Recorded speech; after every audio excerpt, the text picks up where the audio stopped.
YouTube, warbles on a lot here. Got a little bit of a safety message regards the Exceed generator. To wit, the Exceed EX200G 2200 watt generator, which I purchased in March 2013. In an earlier video, I mentioned that the piece of fuel tubing supplied with the engine was fitted in such a way that it didn't actually connect to the carburetor, it was only connected to the fuel tank. So if somebody with no mechanical knowledge had have attempted to run the generator, they would have poured petrol all over the floor and it would never have started up, and presumably they would have noticed the unconnected fuel hose. Then they would have noticed, as I did, happily, being a little bit more observant before I actually attempted to put fuel in the tank or start it up, the fuel hose is incredibly short. So incredibly short that at 529 hours 3 minutes, when I attempted to start the engine, the pull start handle, which I'm pointing to here, left my hand and recoiled under its own momentum and struck the fuel hose with sufficient force to disconnect it from the tank. So we come forward to 991 hours 34 minutes, and when I switched the fuel on, I noticed that there was liquid dripping from the bottom of the carburetor. And upon inspection, what I found was that there was so much tension on the piece of rubber that it had split at the top end, and it had also split at the bottom end after 1,000 hours approximately exposure to petrol and vibration and tension. So I'm assuming 500 hours is the half-life to failure of the generator, because at 1,000 hours the fuel tube splits. And so let's have a look at the actual fuel tube on the actual generator. Here you can see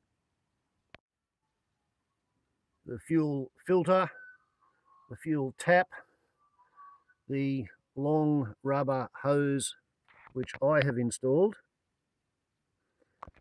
to go down onto the carburetor fuel receiving pipe. And here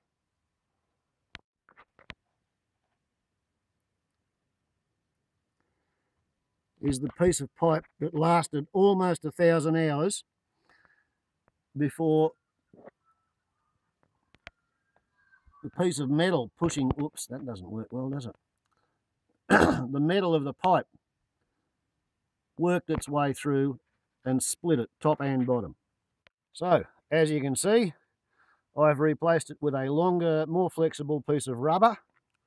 It's neoprene rubber. The inside of the lumen is slightly beginning to stick to itself, so I don't know how long that'll last, but I do in fact have another piece the same length as a spare. And I'm guessing that any time in the next 25 hours, running time that is, I can go into town and buy for myself a suitable length of approved fuel tubing so that I can replace the emergency repair with something authorised. And now we get down to the nub of it. At sundown, when there's rain threatening and there's been lots of clouds and not much electricity come in from the solar panels and the Hillbilly's ready to light up the generator, what do you use for fuel tubing?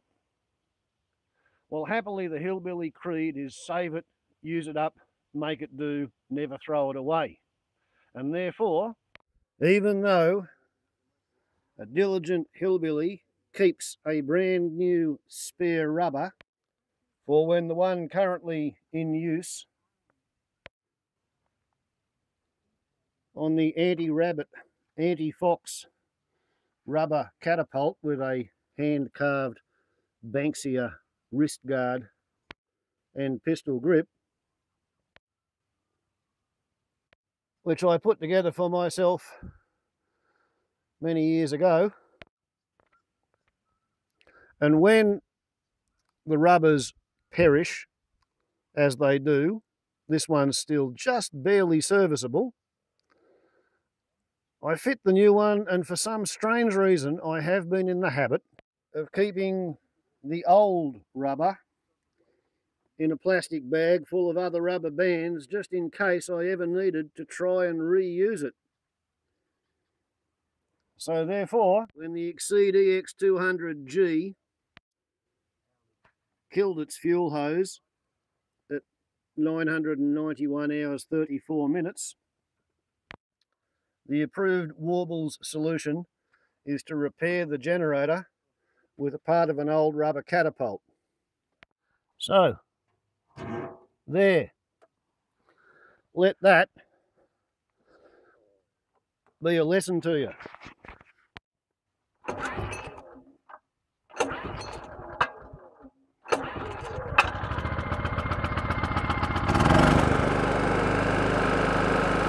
It works. It works, Kimosabi. It really does work.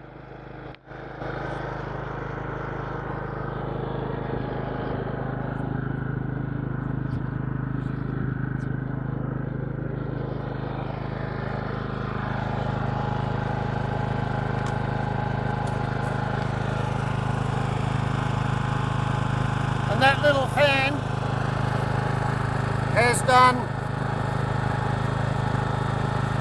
almost 1,000 hours on that bearing.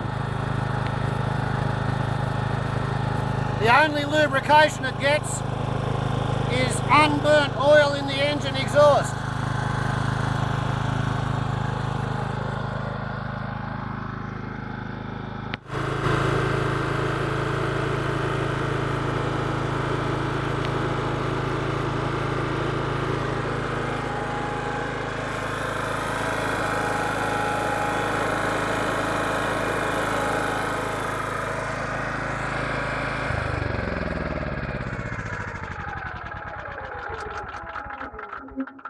Warbles on a lot to YouTube.